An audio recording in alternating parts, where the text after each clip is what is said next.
Okay, so bear with me for just a couple minutes. I want to talk about sine, cosine, and tangent, and think about how that relates to a right triangle.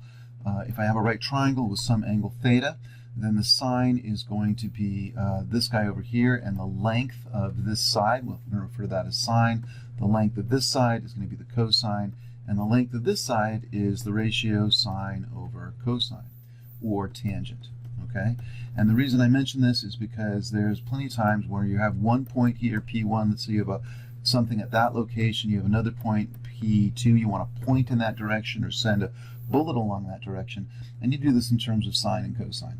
And so you can think of the tangent function. The tangent function works such that if I know an angle, this is the tangent function, I put an input here, the output is going to be that ratio sine of theta over the cosine theta. So the inverse of that, the inverse function, let's say this is another function machine, if I put in, I'm going to call this inverse, like that, tan, or another way to say that is arctan. Okay, so this guy you're going to put in sine theta and cosine theta, and you're going to get out, if you put in sine and cosine values, you're going to put out the angle theta. And so this is my output.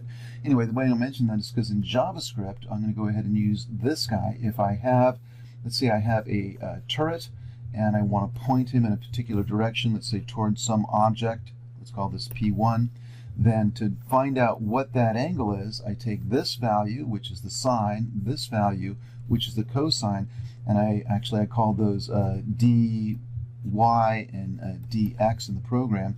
So if you use the arctan function, so you say math dot atan for arctan 2, there's also a regular arctan, we're going to avoid that, and you plug in dy and dx, then that is going to give back the angle that I want, which is theta. So that's what we did when we wanted to point the turret in a particular direction. I've got an object here, I've got a turret here. To point it in that direction, I take dy, I take dx, load it into this function, and it's going to give me back the angle theta. So that's number one. Okay, now I'm going to use sine and cosine. So let's say I've got a turret here, let's say T1, and I've got an enemy over here, let's say that's E1, and I want to go ahead and point it towards that direction. T1, remember, has a location, T1.loc, and E1 has a location, so that's going to be E1.loc.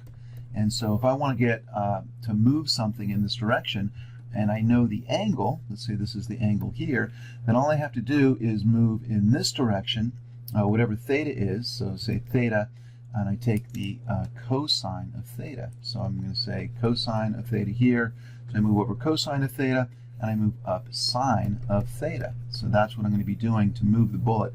So I'm going to be moving the bullet, let's say I have a piece of broccoli here, and I want to be, first of all, pointing in this direction, theta, and then I want it to be moving every time, every frame, I'm going to come over and up, over and up, over and up, and it's going to go in that direction. To index and see if I have bullet. It doesn't look like I have bullet in here. I've got just vector style sheet game. Okay, so first thing I'm going to do is this guy is in the same level as game and tower, so I'm going to go ahead and take my tower. I'm just going to copy this line of code in the index, and I'm going to change this name to bullet. Make sure I spell it exactly the name as I did with the file. So this is going to help me find the bullet file. And so remember, your browser is just running this initially, and the way it connects to all of your JavaScript is through the index.html file. In any case, I'll come back over here now to bullet, and don't have much going on in here. What does a bullet need to know about itself? Well, it needs to know its location, and it needs to know an angle, and it also is going to need to have an image. So I'll just say bullet image. And so those are the three parameters. Whenever I make a bullet object, I'm just going to send it in these three values. So let's go ahead and make these locally. And so I'm going to say this.loc is equal to loc, and this dot angle is equal to angle. And I guess I'll just keep it a little bit shorter here. I'll say this dot img is equal to image, or bullet image, sorry. Bullet image. Okay. So now I've got those three properties set, And then I'm going to run this from the game class. All I have to do is say bullet.run, and it's going to run update and then render. So let's go ahead and change the order of these so they match. It doesn't make any difference to JavaScript, but in any case, to update this, the only thing I want to do is that math that I just talked about. So we talked about finding this.loc.x and this.loc.y. So I'm changing every time I come in through the animation loop 30 times a second. I'm going to update this, and I'm going to say the new location is going to be math.sine this.angle, and so it's going to move over, and the degree or the amount it's going to move over is whatever I have this.speed to. So let's go ahead and set this.speed, and I can send that in as a parameter, or let's just set it equal to 5 for now. So it's going to move 5 units along that diagonal, along the tangent line, based on whatever math sine r and cosine r of this angle. So remember, the bullet angle is not going to change. The tower angle has to change as it follows enemies and so forth. But once a bullet is fired, whatever tower angle is at that moment, the bullet is going to follow that angle for its entire trajectory. So we don't need to change the angle. We just have to keep using the angle to find the sine and the cosine in order to move along that line. Okay, now to render this, we're going to go ahead and make one more change. So coming in here to render, I'm going to come down and let's bring this down. So can I just drop that down? Yeah, that looks good.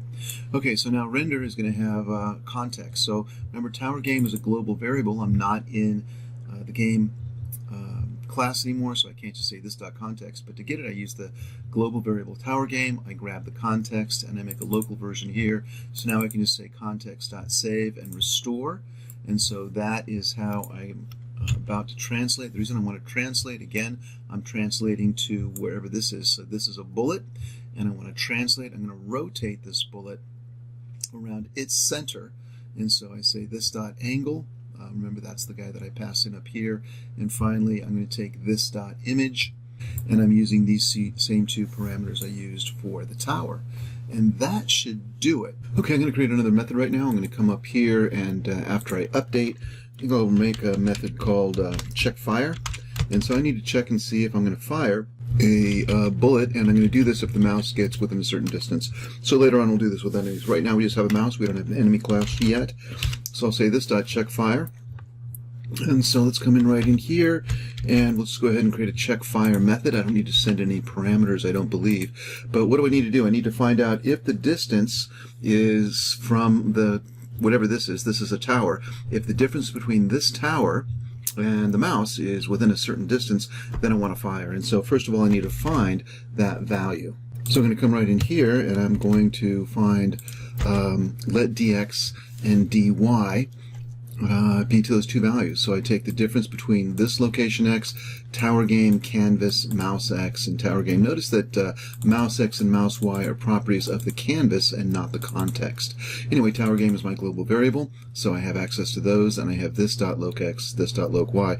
Once I know what dx and dy are, I need to be able to find the distance between these two objects. And so we do not have that method yet in our JS vector class. So I could, ultimately we're going to write a distance formula there, but let me put one in here for now, and we'll go ahead and add that into our vector class later on. So we're going to use the Pythagorean theorem. Actually, in Algebra 1, it's called the distance formula. In geometry, it's called the Pythagorean theorem. And in Algebra 2, it's called the distance formula again. But you guys have seen this if you have been through freshman year of high school. And so basically, let's go ahead and say distance formula. And it is going to be the distance. So I'm going to say let distance, let's just go ahead and say dist is equal to, and you say math.square root. And we take the square root of a squared plus b squared is equal to c squared. So c squared, or c rather, is equal to the square root of dx times dx. That's dx squared plus dy times dy. And so that is going to give me the distance between my two objects. This, which is the tower, and wherever the mouse is. And so now I can go ahead and say if the distance is within a certain distance. So if I say if, let's say dist is less than 250 pixels, then I want to go ahead and fire a bullet. And so let me just go ahead and comment that in, and I'll say if distance is less than 250. Actually, I should have, for each of these towers later on, I'll have a range, so it'll be this dot range. But right now, let's just go ahead and use the number. So if this distance is less than, I want to go ahead and fire a bullet. And it occurs to me, I also want to check and see if, let's do an and here. So I want to have dist is less than 250, but I also have to make sure that this is placed. So I'm going to say this, and I'm going to say, what did I call it? I called it placed. So placed is a Boolean variable. So if this dot placed is true, because while I'm placing it, it's going to obviously be closer than 250 to the mouse because it's going to be following the mouse. So I don't want to start shooting bullets until it's placed. And I guess that's it. Later on, I think we'll add one more and condition in here because we want to have a cooldown period. Otherwise, the bullets will fly away super fast. But in any case, let's go ahead and take that. And if that's true, then I want to go ahead and create a new bullet. And so, first of all, I need a bullet location, and that's going to be a vector. So I'll say var bullet location, and that's going to be equal to, I'm going to say new, and I'm going to say JS vector. And it's going to have the same location when it starts out as the turret, so I'm just going to say this dot loc.x and this dot loc.y. Remember, when I make a vector object, I need to send in an x coordinate and a y coordinate, which are going to be the same as the x and y coordinate of this particular tower. Okay, so that's my bullet location. I forgot the n here. Let's put that in. And then I want to say let b equal a new bullet, or var b is equal to a new bullet. And I'm going to pass in those three parameters again. And so remember, back up here when I created this tower, I have a t image, I have a b image, I have a cost. I also need to know, so let's go back and remember what our bullet has. Our bullet takes in, let's move this back up. So our bullet's going to take in a location, an angle, and a bullet image. So when I make a bullet, I've got to pass in a location, I've got to pass in the angle, and I've got to pass in the image. Okay, that should be no problem. So coming back over here to tower, I'm going to say bullet image, I'm going to pass in the location, so that's going to be this dot loc. Actually, I don't know why I'm not just passing in, I got bullet location here. I don't know why I'm not passing in this dot location. That seems silly. In any case, I'm going to also pass in this dot angle. So whatever angle I'm pointing in when I fire the bullet, that's obviously the direction I want this to be moving. And I think in this guy I called it T angle, tower angle. Okay. And so then the third thing I want to pass in is the image, and I received into my tower a parameter. And so the parameter was this dot bullet image. So that's this guy. So I'll take him and I will pass him in as my third parameter. And let's see if they match in order. I've got location, angle, image, and here I've got location, angle, image. Good, that matches. Okay, so now I've got my new bullet, and the next thing I want to do is I simply want to pass this in, and I want to say the bullet, or the array of bullets. I'm going to push this in there. So I'm going to say tower game dot bullets. I have a bullets array dot push, and I'm going to push in this bullet. And that's it. So all I have to do is push in B, and every time, if I come down here and say check fire, I find out the distance between the tower and the mouse. I get the distance using math, square root, dx times dx, dy times dy, add those together. Okay, I think that will do it.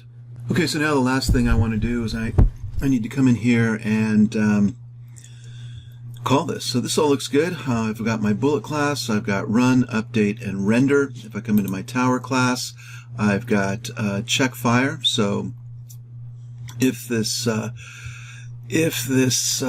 see, this tower comes within 250 pixels of the mouse, and it's placed, then I can go ahead and do all this. I know I'm getting bullets loaded in here, so I can get rid of this guy.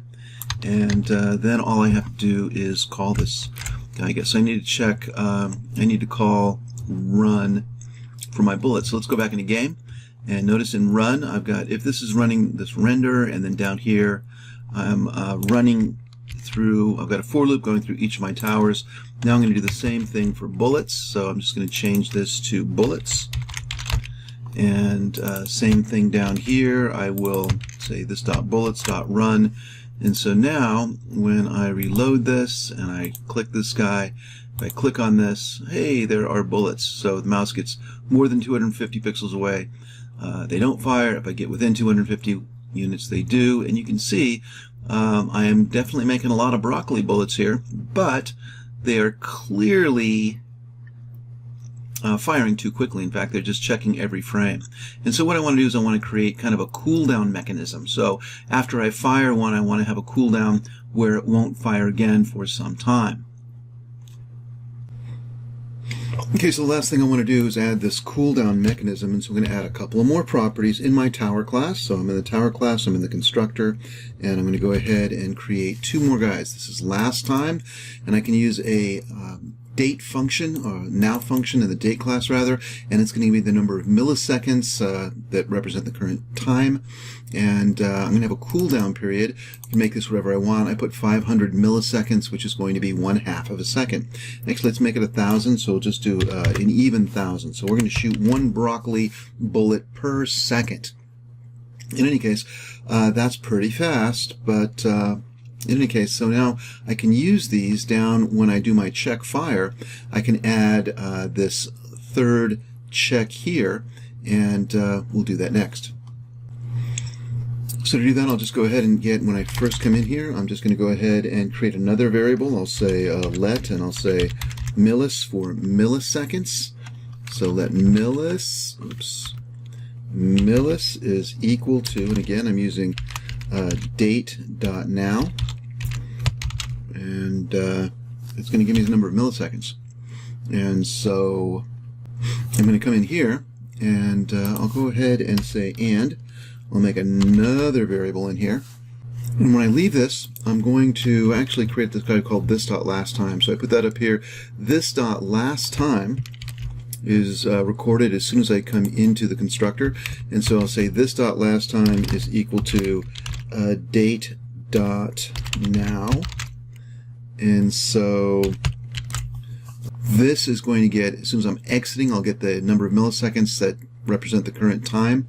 And when I come back in, I'll get the new one. And I'm not going to fire this bullet unless this third condition is also met. Remember, and means that this has to be true, and this has to be true, and this has to be true. So all three are going to have to be true. And I'm going to go ahead and take this cooldown time. And so cooldown time is set to this. And I'll go ahead and say, let's see, millis minus last time. So I've got millis here, and I'll take millis minus last time recorded, and so the last time recorded. So I'm going to take that, and if that is greater than, and I'll plug in this dot cooldown. So this is, I get this millis, this is the now time. This is what time it is right now. This is the last time I left this function. And if the difference between those two times is not greater than the cooldown time, which is 1 second, then I'm not going to go through and do this again. So let's go ahead and save that and see what that does. Reload this guy, come in here, hit this guy, and I get a reference error. Let's see. It says millis. Let's see what it says. Uncaught reference error. Millis. Oh, I misspelled millis. My bad. So let's go back in and change that. So I've spelled it millis up here, but down here inside I've called it mils. Okay, let's go ahead and change that. We're going to go ahead and reload it. We're going to run it again, and now I'm not getting any errors, but I'm also not getting any bullets. So let me work on that. Okay, I found two logic errors, and they are this. It's this line of code right here. I'm actually resetting last time every time I come through the frame, and that doesn't make sense. I need to reset last time to the last time I fired a bullet, so I need to have that inside the if statement, and I'm not setting equal to the current time. I'm setting, well, I could actually, but I'm setting it equal to millis, kind of reads more clearly. In any case, if I do that, and I come back here and run the program now, let's move this guy over here. So at this point, if I rerun the program and click on this guy and drop him, he is shooting a bullet every second. The Triceratop is shooting a bullet every second, but only when I get within range. Let's see this guy, same thing. The bullets are moving in the right direction, and everything seems like it's working properly. Let's try the Jack in the Box, and there we go. All right, so I think I'm going to stop this video right here, and so far we've got the start of our tower game. That's it for today. Bye-bye.